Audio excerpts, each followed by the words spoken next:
te falta motivación, Sí. te cuesta salir adelante, Sí. quizás con el clima encima así también te dan menos ganas de hacer cosas. Bueno, vamos a hablar un poco sobre este Mira qué tema, bueno. un poco de la actualidad, de la realidad que estamos viviendo en este nuevo mundo, y vamos a hablar con alguien que la tiene clarísima. Es facilitador y master coach ejecutivo especializado en alta gerencia, profesionales y equipos, comunicador profesional, conferencista internacional, autor de 31 libros. Qué maravilla. 31 libros, coach certificado y miembro de John Maxwell Team y mentor honorífico de la Red Global de Mentores. Vamos a hablar con Daniel Colombo sobre, bueno, un poco la actualidad de este contexto, lo que estamos viviendo, la falta de motivación, cómo salir adelante, cómo sobrellevar un poco todo este tema. Daniel, buenas tardes, te saludan Franco Alvariani y Natalia Marinelli aquí en Duplex, en el U2. Hola Franco, Natalia y a todos los que nos escuchan, un gusto saludarlos. Y estar conversando esta tarde con ustedes. Qué placer y qué oportuno que estés con nosotros en el día de hoy, realmente, porque uno escucha las noticias, lo decíamos recién, y aquellas personas que se ven desmotivadas porque obviamente la situación así hace que cada uno se sienta, de pronto dice, ¿dónde está esa luz? A ver, lo escuchamos a Daniel que nos cuente un poco, ¿qué podemos hacer con todo eso? Bueno, Natalia, es tal cual como comentás. Ahora, ¿saben qué significa la palabra motivación desde un punto de vista del desarrollo humano? A ver. ¿Qué significa? Significa dar motivos o claro, tener motivos. Un motivo. Exactamente, tener motivos para seguir adelante, para levantarnos todos los días. ¿Vieron cuando a veces alguien está pasando por un muy mal momento y de pronto dice, bueno, y llego a casa y tengo a mis hijos y en ellos son mi refugio, mi impulso para todos los días, o de pronto tengo a mis padres que están vivos y los puedo disfrutar? Eso es el dar motivos. Ajá. Por eso que, aunque sean situaciones muy complejas, no solamente en Argentina, sino en muchísimos otros países del mundo también, lo que pasa es que a nosotros nos impacta más la realidad más cercana, eso es lógico también, es muy importante que no perdamos el foco en algo que es determinante de la actitud, que es la actitud precisamente, es la actitud precisamente que asumimos frente a las cosas. Igualmente, si nosotros estamos... ¿Completo la idea? Sí, perdón. ¿Te parece? Dale. Si nosotros estamos todos los días, por ejemplo, escuchando prendidos a las noticias, y ya sabemos que hay un momento tan complejo como este, no estoy hablando de estar desinformados, todo lo contrario, sino de enterarnos lo justo y necesario si me hace mal. El límite es el sufrimiento, porque cuando nos conectamos excesivamente con una realidad que no se presenta demasiado amigable, lo que empieza a hacer es que en nuestra cabeza se genera lo que un gran pensador del mundo de la gestión y el management, que se llama Stephen Covey, le llamaba círculo de preocupación. Es decir, cómo le agregamos preocupación adicional a las preocupaciones que ya tenemos. Es decir, que nos preocupamos mucho más de lo que deberíamos preocuparnos. No estoy queriendo decir de negar la realidad, de ocultarla o de no sentirla, porque de alguna manera eso después se va a expresar, ¿no? Da la sensación de que todo eso se magnifica, además en alguien que está inmerso en esos pensamientos tan negativos, como que se retroalimenta de todo eso y lo necesita también, como que lo busca y lo encuentra además. Claro, eso tiene una definición desde la psicología. Yo no soy psicólogo, quiero aclarar, como decían recién, soy coach ejecutivo, trabajo con empresas, con directivos, con equipos en distintos países. En la psicología eso se llama diálogo rumiante, que es el diálogo interior que todos nosotros tenemos. Para poner unos datos que por ahí mucha gente no conoce, nosotros desde las neurociencias he investigado que tenemos cada uno aproximadamente 60.000 pensamientos diarios, ¿sí? De esos 60.000 pensamientos, el 90% de los pensamientos del 90% de la gente, el 90% de pensamientos del 90% de la gente son en negativo. Entonces imagínense el poder de esa negatividad expresada cuando la llevas al plano de la acción. Claro.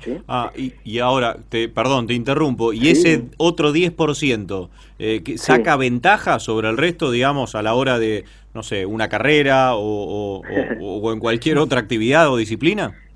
Claro, el otro 10% es el que te da ese umbral mínimo de energía como para levantarte y seguir adelante, pase lo que pase. Ahora, si todos los días de tu vida estás pensando el 90% del tiempo en negativo, imagínate cuál va a ser el resultado concreto. Sí. Porque eso funciona mucho en una parte de la mente, que es la mente subconsciente, que es donde están anidadas las emociones y los sentimientos. Si nosotros trabajamos sobre las emociones y los sentimientos, vamos a poder tener una mejor creación después en el mundo físico. Por ejemplo, tengo la idea de poner un negocio, empiezo a pensar en todas las contras que voy a tener, el momento del país, todos los problemas que se están presentando y demás, ya digamos que mi proceso creativo en el cerebro se va a volver más perezoso, más lento, no va a tener el mismo ímpetu, el mismo entusiasmo, que si lo pienso en es un buen momento para emprender, es un buen nicho para el mercado, sé que voy a tener dificultades y la voy a superar. Son dos visiones completamente distintas desde la actitud. Claro. ¿Comprenden esto? Sí. Totalmente. Entonces, tenemos que mirarlo bien desde dónde activamos eso. Y con los pensamientos rumiantes, completo la idea, nosotros tenemos por día alrededor de 12.000 diálogos internos. Es decir, que todo el día nos estamos hablando. Una cosa es tener pensamientos y otra cosa es tener esa autocharla que tenemos con nosotros. De esos 12.000 pensamientos rumiantes, autocharla que tenemos, también un altísimo porcentaje son autocharlas negativas, ¿sí? Ya sea acerca de nosotros o de la situación o de las demás personas. Entonces imagínense que en esa frecuencia de creación del pensamiento es difícil poder encontrar motivos para estar motivados, como hablábamos al comienzo. Entonces depende muchísimo el factor de la actitud que le pongamos. Y además contagia, ¿no? Porque sí, por supuesto. Tanto para si vas a una entrevista laboral o estás con tus compañeros de trabajo o practicas algún deporte o en la familia misma, si tenés a alguien que es así bajón, como que contagia un poco. Por supuesto, totalmente. Es una energía. Yo escribí una vez un artículo que acerca de la negatividad, y no estoy hablando de ser, como decimos comúnmente, un boludo alegre, digamos, claro. No, estoy hablando de tener una noción muy certera de la realidad, ¿sí? Un optimista realista, es decir, no sobredimensionar las cosas, pero saber que aún en medio de profundas dificultades, y sé de lo que estoy hablando porque en mi vida he pasado tremendas dificultades, sobre todo la última en el plano de la salud, por ejemplo, y las he podido superar. Pero depende en el casillero que yo me pare, es el resultado que voy a tener. Porque empiezo a generar eso que estoy sintiendo y que, si les acabo de explicar, funciona en el nivel de la mente. Entonces, depende de donde yo me pare, es lo que voy a poder vivir y además cómo voy a influenciar a los demás. Sí. Nosotros todos somos influenciadores unos de otros porque somos seres sociales. Cohabitamos en un mismo mundo. Entonces, por ejemplo, entramos a un negocio, los empleados están desmotivados, la gente, por los motivos que sea, sí pueden ser muy válidos las razones, ¿sí? Pueden ser muy válidas las razones para que las personas estén desmotivadas. Ahora, si están trabajando en un lugar, lo menos que espero es que te atiendan lo mejor posible. Claro. Ahora, si entro en un lugar, están desmotivados, o entras a la casa de alguien y te tira para atrás la mala onda que hay, bueno, ahí tenemos que empezar a pensar desde la actitud individual. Exactamente. Es así. Con respecto a lo de la salud, te escuchaba atentamente. Bueno, yo he pasado por alguna situación compleja también alguna vez y tenía amigas que me decían, ¿cuándo vas a caer de lo que te pasó? Y hablando con un médico una vez le digo, ¿por qué me preguntan esto? Dice, lo que pasa es que no hay que pensar. Porque es como que también te tira para abajo, ¿no? El optimismo y esas ganas de salir adelante y de vivir y demás, es como que te ayudan y es como que la cabeza y el cuerpo va en esa dirección, ¿no? Dice, si pensás en negativo y que tu enfermedad te va a llevar, te va a llevar. Absolutamente, absolutamente. Incluso hay estudios científicos que han probado esto, ¿no? No es que lo estamos diciendo porque nosotros hemos vivido alguna experiencia muy dificultosa en términos de salud, sino que ya está estudiado del poder de influencia que tienen nuestros pensamientos en las realizaciones cotidianas. Personas con pensamientos negativos obtienen resultados negativos. Personas con pensamientos optimistas realistas, sin negar la realidad, siempre buscan cómo verle la parte buena, el vaso medio lleno, como se dice habitualmente, le encuentran salidas creativas. Vamos a poner un ejemplo bien concreto. Hace 1 año y pico empezó esta circunstancia que estamos atravesando a nivel global, mundial, que es la pandemia. Somos 7.700 millones de habitantes en el planeta Tierra y todos estamos afectados de maneras directas o indirectas por esta situación. Desde las personas más ricas hasta las personas en condiciones más vulnerables. Estamos todos en igualdad de condiciones y esa es una característica que tiene esta situación de pandemia que estamos atravesando. Cuando empezó la pandemia, frente a la situación de desesperación, de necesidad, de qué voy a vivir, de transformación, muchísimas personas, y estoy hablando de millones de personas, se reinventaron muy rápidamente.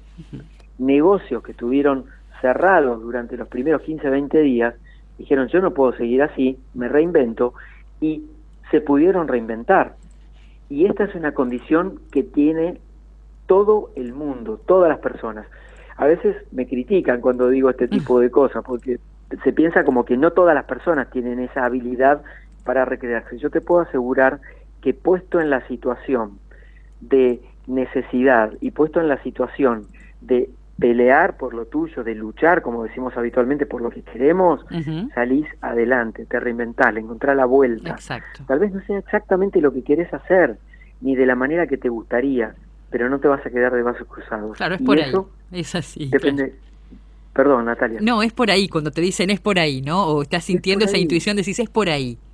Claro, exactamente. Y aparte, estamos en un momento donde todo es tan incierto que todo es posible también, ¿sí? Mira, les voy a contar un ejemplo. Conozco una señora de 78 años que cuando empezó la pandemia y vio todas las restricciones que había, vive en la ciudad de Buenos Aires, ya tenía que perder un poco el contacto con su familia, si bien es muy independiente. Ella empezó a pensar, dijo, con la jubilación mínima que cobro no puedo seguir viviendo, y mis hijos no me van a poder venir a visitar tanto, entonces ¿qué hago? Y empezó a pensar, y al otro día empezó a cocinar, le pidió a la nieta que haga unos folletos para distribuir por abajo de la puerta en su propio edificio, porque no quería salir a la calle por la situación que se vivía, y empezó a cocinar para los vecinos. Qué bien. Y triplicó sus ingresos, claro, de lo que ganaba con la jubilación, y lo sigue haciendo. Otro, un peluquero, tercer día, peluquería cerrada al comienzo de la pandemia, dijo, yo no me puedo quedar así. Tenía la agenda de todas sus clientas, tenía agendado cuándo habían tenido la última cita para hacerse la tintura, empezó a hacer tinturas guiadas por Zoom. Ah, muy bien. Le mandaba la tintura a la señora a la casa y los elementos necesarios con el color que la señora se aplicaba. Qué bien. La llamaba previamente, hacían una cita, la señora le depositaba y se hacía 3 tinturas por día. Entonces me dijo, con eso salvé la pandemia. Claro. Entonces, ¿son personas excepcionales? No. Son personas comunes y corrientes como ustedes, como yo, como todas las personas, con ánimo, voluntad, decisión y determinación de salir adelante. Muy bien. Y decir, yo soy mucho más grande que los problemas que tengo. Exactamente. Y además mirar para adentro y mirar lo que uno tiene, porque si nos comparamos siempre con los demás, en algún punto también el otro tal vez va a tener más, pero es de él y lo consiguió como sea, lo que tiene es de él, no importa cómo. Entonces está en uno también poder ver de qué manera vas a salir adelante con todo eso. Si nos miramos en el espejo de los demás, no nos vamos a ver reflejados nosotros. Absolutamente. Y hay otra cosa relacionada con eso, Natalia, que tiene que ver con la búsqueda de aprobación. Claro. Porque mucha gente se queda trabada en el punto de, no sé qué van a decir mis amigos, no sé qué dirán mis vecinos. Yo que trabajaba tan bien de gerente en una empresa, ahora estoy emprendiendo y haciendo delivery. Y bueno, que digan lo que digan, vos estás haciendo la tuya para salir adelante. Entonces, cuidado con esos hilos invisibles de la búsqueda de aprobación de los demás, porque son los que te terminan atando a los demás. Son prácticamente terminás encadenado a esas personas y situaciones. Y eso es justamente lo que no necesitamos hacer en estos momentos, porque son momentos que requieren de alta energía, de creatividad, de entusiasmo y de ponerse las pilas para salir adelante. Bueno, Daniel, realmente me encantó, estaría horas hablando porque me encantan estos temas y porque... Y más en este momento. Y más en este momento, obviamente. Así que te agradezco muchísimo. Por ahí te vamos a llamar en alguna otra oportunidad estos minutos con nosotros. Un placer conocerlos y muchísimas gracias. Y un último mensaje es entender que todos los momentos encierran también grandes oportunidades. Aunque no la podamos ver, siempre buscar qué es lo mejor que yo puedo hacer como contribución directa para estar mejor en este momento. Porque hay cosas que no dependen de mí es decir, que no las voy a poder cambiar, y ahí lo que me queda es poder aceptarlas, que no significa justificarlas, ¿sí? Poder aceptarlas para sufrir menos, porque si no las acepto, automáticamente estoy sufriendo, y no se trata de eso, se trata de colocar, como hablamos al comienzo, la mejor actitud posible. Y Daniel, ¿algún punto de contacto? Si por ahí la gente se quiere contactar con vos de alguna manera. Sí, cómo no, lo más rápido es que se metan en mi web, que es danielcolombo.com, ahí tienen todas las redes sociales, yo estoy en todas las redes, en Instagram, en Facebook, en Twitter, en TikTok, en LinkedIn, en Spotify con mis podcasts y el canal de YouTube, que ya estamos pasando los 150.000 suscriptores, así que ahí me encuentran siempre. Y así lo encontramos nosotros también. Sí, claro, también. A través de Instagram. Gracias, Daniel, que tengas muy buena tarde. Igualmente para ustedes, gracias. Gracias.